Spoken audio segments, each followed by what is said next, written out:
Resistance training or strength training is the single best physical activity that you can do for your health. This is not my opinion. This is what the prevailing research shows. Now, when I make that statement, a lot of people get upset, right, because of decades of previous belief. And I want to be clear, I am not anti-cardio. I am not saying cardio doesn't have health benefits. I'm not saying you shouldn't be cardiovascularly fit, okay? So let's make that clear.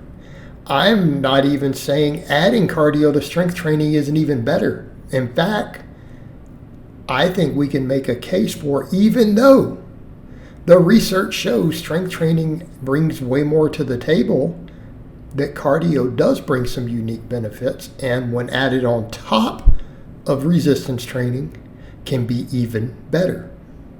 Okay?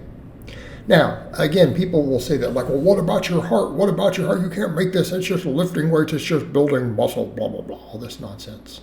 All right. But that is what we're talking about. We are talking about your heart.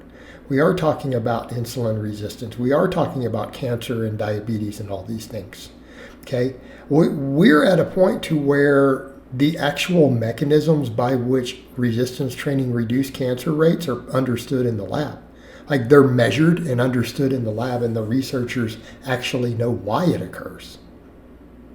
Okay, it's not even speculation. But let's discuss the heart thing first of all. Is cardio good for your heart? Yes. Okay, right? I mean, in the word cardio suggests it, but that term came up way before we had all the modern research, so keep that in mind. It's an old term. And that's what we happen to call endurance training. We call it cardio, whereas in strength training is usually resistance training, okay? Of course it's good for your heart. No reason to think it isn't, right? Up to a point. Again, unless you're trying to do things you're not conditioned to and getting dehydrated and having electrolyte problems and whatever. Dehydration, by the way, is very bad for your heart in the immediate short term. I'm not talking about the long term, right?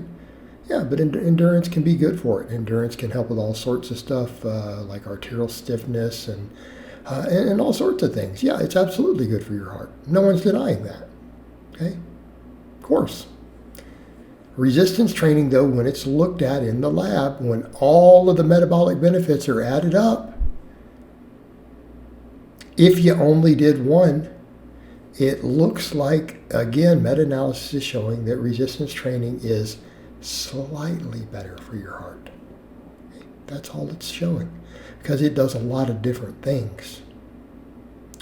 It does a lot of things that improve your health markers, your blood work, again, due to insulin sensitivity and nutrient partitioning, the ability of gaining muscle's ability to actually help facilitate blood flow through the body, through the blood vessels and other stuff, through the muscle tissue.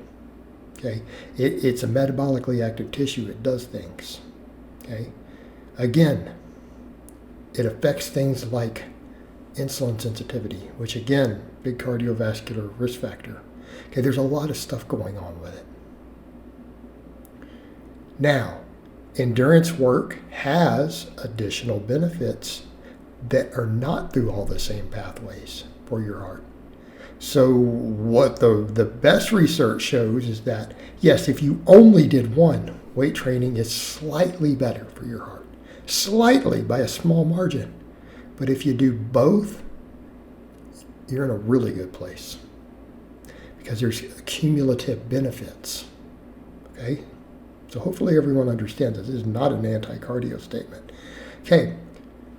Diabetes. Weight training cuts it dramatically. Regular resistance training cuts diabetes. Like the last study I really looked at closely was over a decade ago.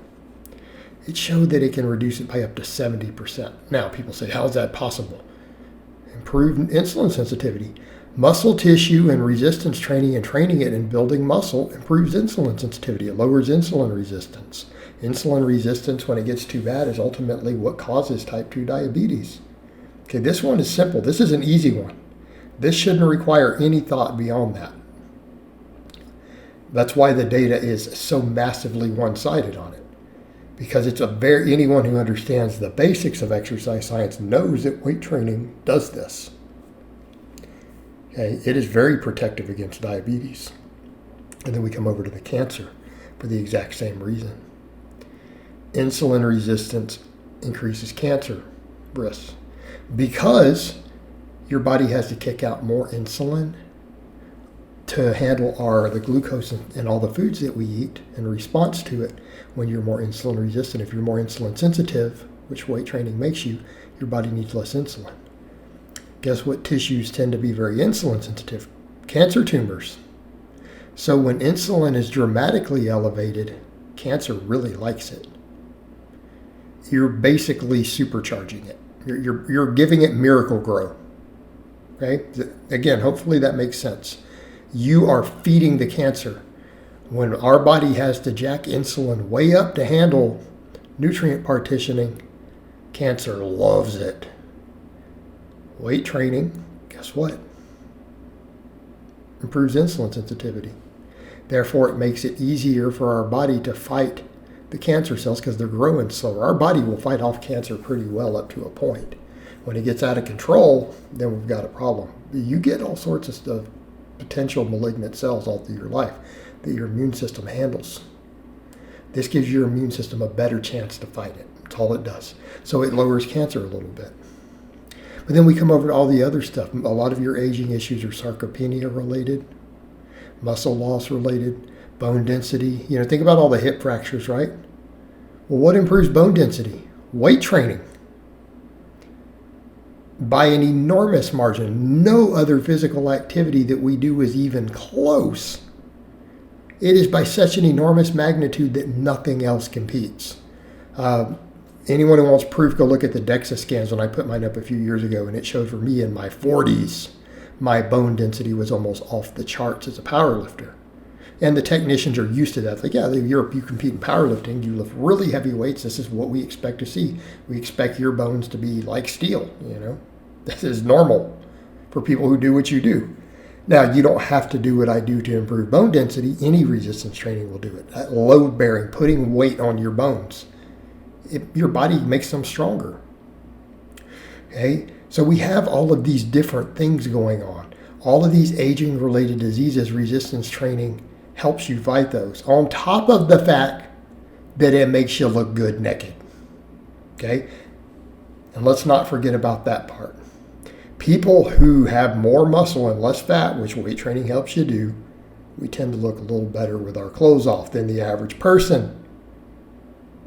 And so then you have that on top of it. It's just like extra icing on the cake.